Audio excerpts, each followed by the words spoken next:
देखो टैली का second lecture है ये, ठीक है। ट्रेड रिसीवेबल, देखो 19वीं टर्म क्या आती है, ट्रेड रिसीवेबल क्या आती है। ट्रेड रिसीवेबल का मतलब क्या होता है, जो व्यापार में पैसे मिलने होते हैं हमको, ट्रेड रिसीवेबल। ट्रेड रिसीवेबल में दो जनों से पैसे मिलने होते हैं, दो लोगों से पैसे मिलने होते हैं। एक तो डेटर से, डेटर कौन होता है, जिससे पैसे रिसीव करने हो, जिससे पैसे मिले हमको, ठीक है। किससे पैसे मिलेंगे, जिसको हमने उधार में माल बेचा हो। जिसको हम उधार में माल बेचेंगे कल को, वही पैसे तो देगा हमको। और कौन देगा, गुड्स या फिर सर्विसेज हमने किसी को सेल करी हो तो उससे हमको पैसे मिलते हैं, वो हमारा डेटर हो जाएगा। डेटर बोलते हैं जिससे हमको पैसे लेने हो भविष्य में, ठीक है, डेटर बोलते हैं, ठीक है। और बी आर बिल्स रिसीवेबल, ये भी एक तरह के डेटर होते हैं। फर्क बताता हूँ क्या होता है, देखो फर्क बता देता हूँ इसमें क्या होता है डेटर और बिल्स रिसीवेबल में। देखो एक डेटर तो नॉर्मल बिल बनाया है, बस खाली बिल बना है, बिल कटा है किसी चीज़ का कि भाई हाँ 1 लाख रुपए की इसने एसेट ली है, 1 लाख रुपए का गुड्स खरीदा है मेरे से, बात सीधी है, ठीक है। और एक है प्रॉपर एग्रीमेंट बनवाया है, मेरे को विश्वास नहीं है भाई सामने वाले पे, एक मैंने प्रॉपर एग्रीमेंट करवा के पर्चा साइन करवाया है, वो बीआर हो गया। है तो डेटर ही, एक किस्म से लेने तो 1 ही लाख रुपए थे, बस वही एग्रीमेंट साइन हो गया एक उसके बदले का। मेरे को विश्वास नहीं है तुम्हारे ऊपर, तुमको मैं माल बेच रहा हूँ 1 लाख रुपए का, तो मैंने तुमसे एग्रीमेंट साइन करवाया, वो बिल्स रिसीवेबल हो गया, बिल बन गया ना वो एक तरह का, नोटरी लगेगी उसके ऊपर में, है ना। अब अगर मान लो सामने वाला डिफॉल्ट करता है तो हम केस फाइल कर सकते हैं। सामने वाला अगर डिफॉल्ट करता है तो हम उसके ऊपर बाकायदा केस फाइल ठोक सकते हैं, ठीक है। सारी चीज हो सकती है उसके खिलाफ जो होनी चाहिए। सम्मन जाएगा, सबसे पहले तो नोटिस जाते हैं कोर्ट की तरफ से, इशू करवाते हैं, नोटरी वाले कर देते हैं इशू, ठीक है। और उसके बाद में अगर सामने वाला कोई रिएक्शन नहीं देता, फिर पुलिस वाले उसको चक्के लाते हैं, ठीक है।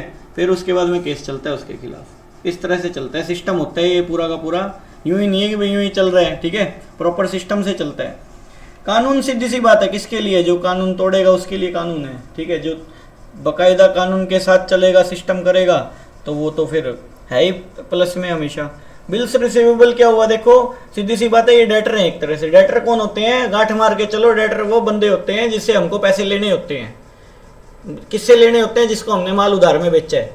ट्रेड पेबल्स के, व्यापार में जो पैसे देने होते हैं अपने को, व्यापार में जिस जिस लोगों को पैसे देने होते हैं ट्रेड पेबल होते हैं वो। ट्रेड पेबल में क्या क्या आएंगे, क्रेडिटर होंगे। क्रेडिटर कौन होते हैं, लेनदार होते हैं।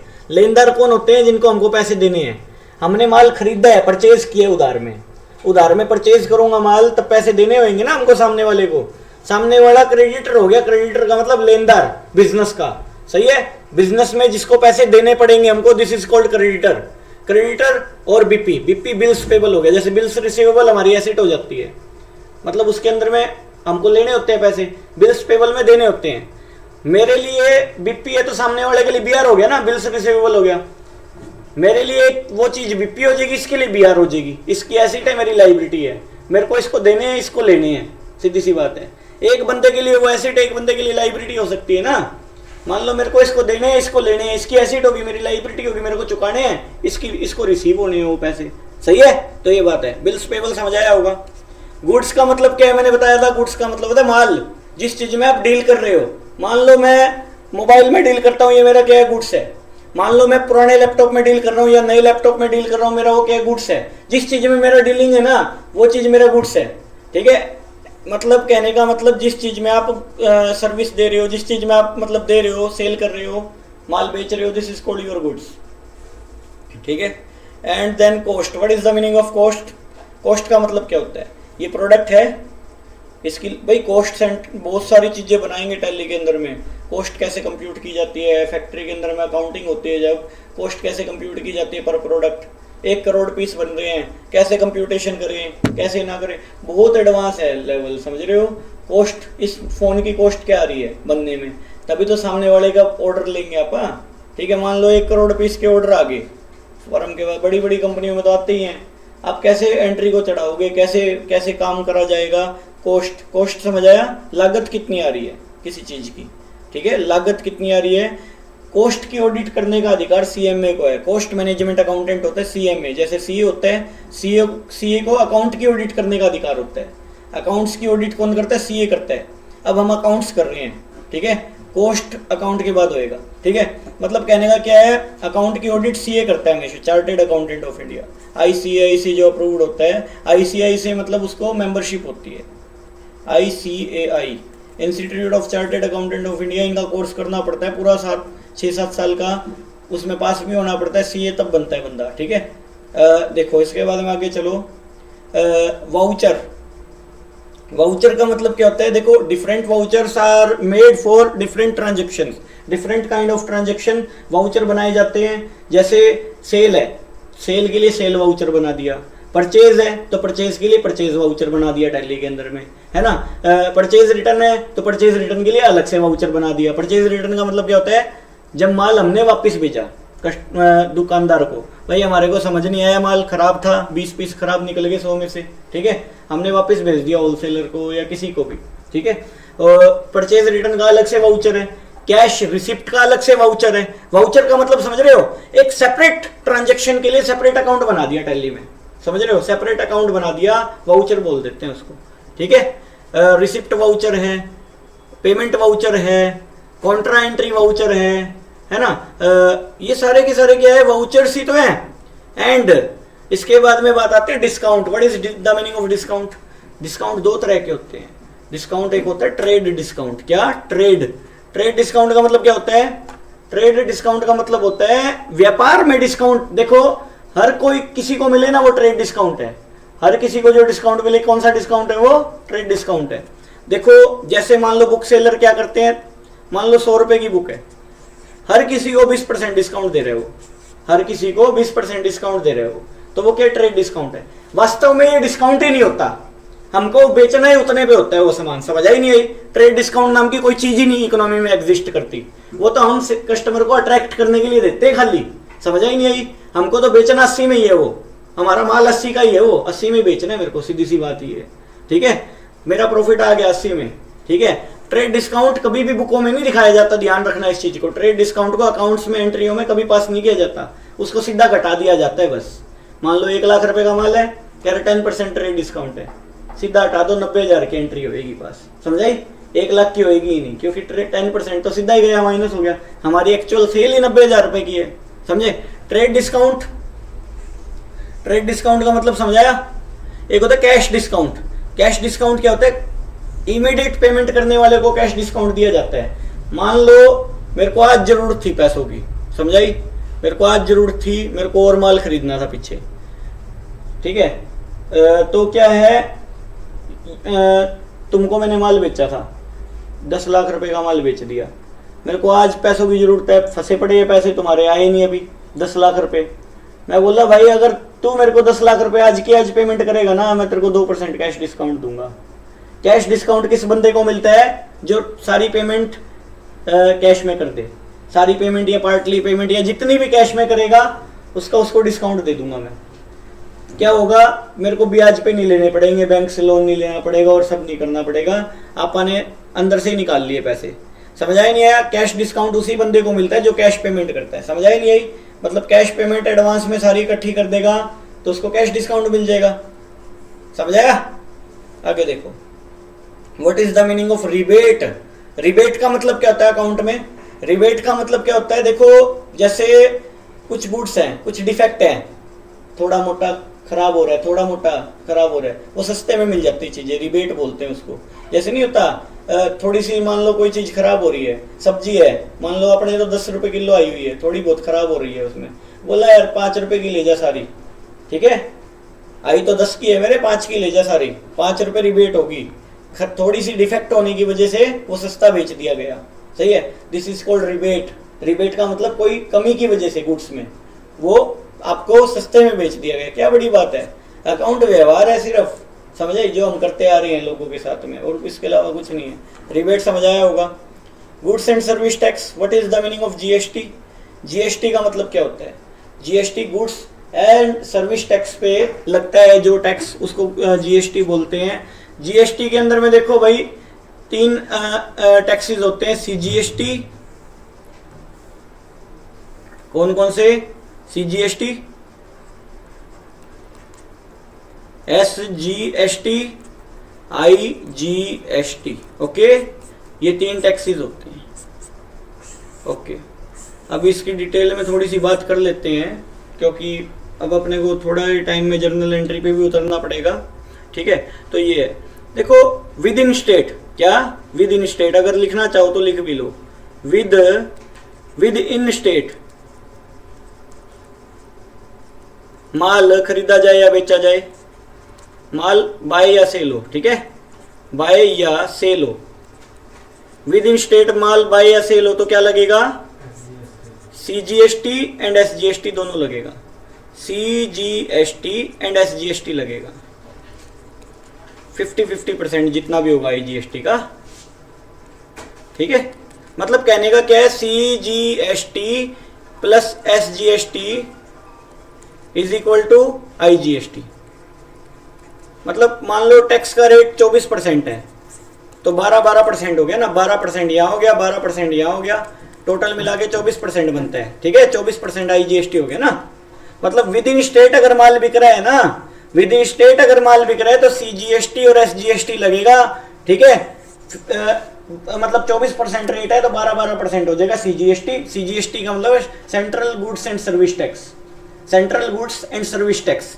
SGST का मतलब क्या होता है, state goods and service tax.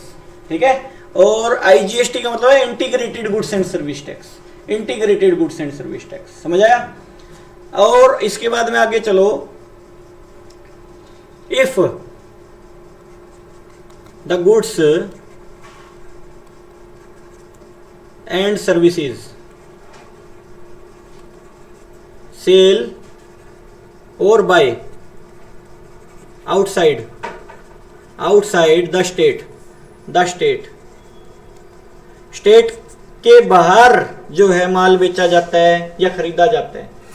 मान लो हरियाणा से चंडीगढ़ गया माल, हरियाणा से पंजाब गया माल, हरियाणा से उत्तर प्रदेश गया माल, हरियाणा से बिहार गया माल, है ना, चंडीगढ़ कहीं पे भी गया, क्या लगेगा, IGST चार्ज होएगा। क्या चार्ज होएगा, IGST चार्ज होएगा। क्या, IGST।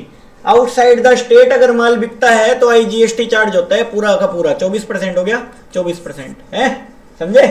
IGST चार्ज होएगा कितना परसेंट, 24 का 24% चार्ज हो जाएगा। अगर माल आउटसाइड द स्टेट बिके तो IGST चार्ज होता है, हमेशा ध्यान रखो इस चीज का।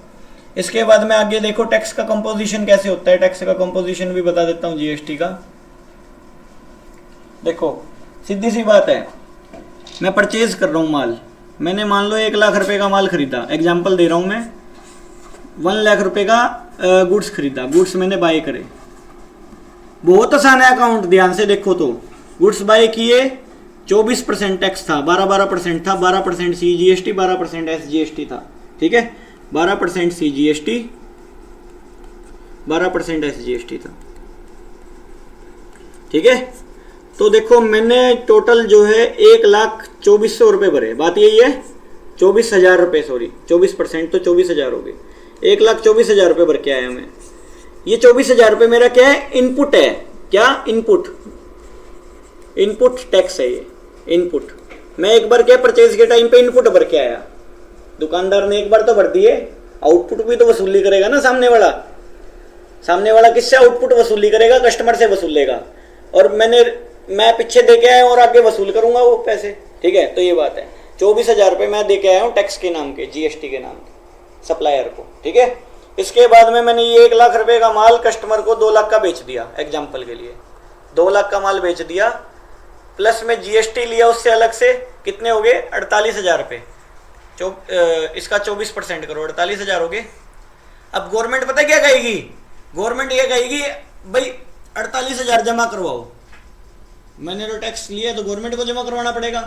मैं कहा भाई मैं भी तो भर के आया था 24,000 रुपये, वो रिकवरी ना करूं, 24,000 रुपये वो रिकवरी करूंगा, 24,000 48,000 में से माइनस हो जाएगा, जो बैलेंस होएगा वो गवर्नमेंट को जमा करवाना पड़ेगा अपने को। GST की रिटर्न फाइल करनी पड़ेगी, उसके थ्रू टैक्स जमा होएगा। रिटर्न फाइल करनी सिखाएंगे टैली के बाद। ठीक है, रिटर्न फाइलिंग होएगी ना, जो वो रिटर्न फाइलिंग के भी 700 800 रुपये मिल जाते हैं। 10 मिनट का काम है, हार्डली 10 से 15 मिनट का काम है।